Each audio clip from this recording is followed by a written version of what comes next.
Hello everyone, good afternoon. Today we'll be talking about drug using and dealing. The relevant reading is In Search of Respect. Chapter 3 and 4 of In Search of Respect explores the stories of Primo and Caesar, two crack dealers in their attempts to re-enter legal employment. We will focus on Primo, the primary subject of the book. First, let's see how strain theory explains Primo's decisions. Primo is the manager at the game room, where he sells crack with his friends.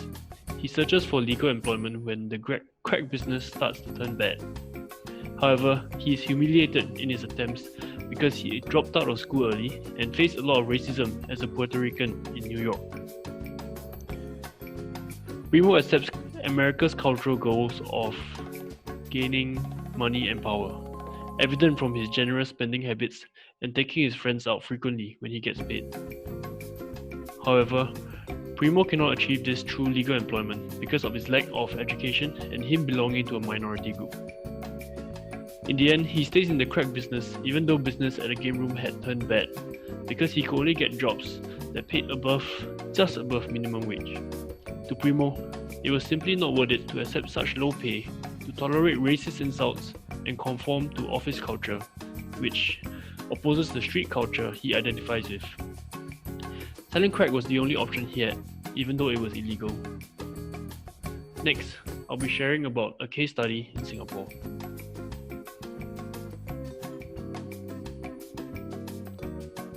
The case study we'll follow is one of Moon, an ex-drug dealer in Singapore.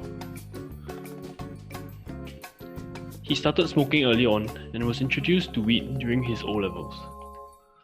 After becoming a regular customer, Moon's dealer asked him to buy in bulk and help him to sell. He started selling weed, but the real money came from the nightclubs, where he sold other drugs like ecstasy and ice. The profit margins were huge, and Moon started living extravagantly. He was all about the nightlife and soon became the go-to guy for drugs.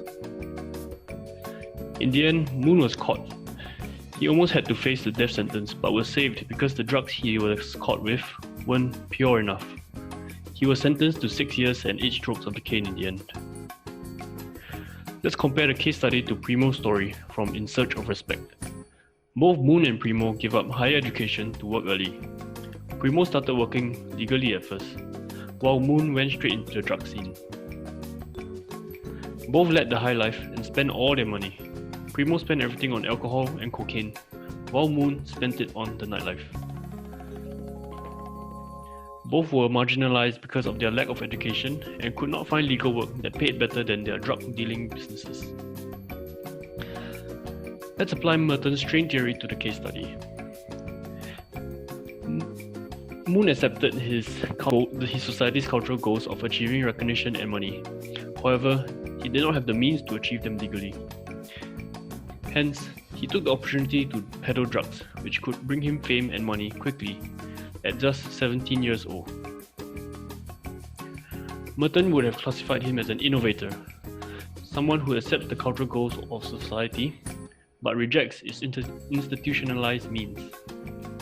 In the end, after much rehab and pursuing better education from his prison stay, he is able to obtain a legal position as a worksite manager.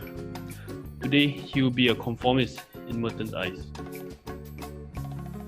Next, Yannis will talk about the limitations of the concept. Surprise! I'm back. Strain theory cannot explain it all. The learning perspective is another theory that might work well here. It explains how Primo and Moon got into the business in the first place. Primo learned from Ray, his boss, the ins and outs of selling crack and street culture, and soon it became the norm for him. He could not imagine another way of life.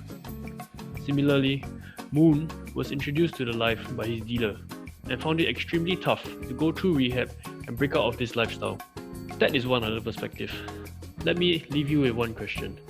What other theories or perspectives do you think could apply to our two drug dealers? With that, we, Group 8, Abhi, Yannis and Khai Sheen, thank you for your time. We hope you enjoyed our presentation.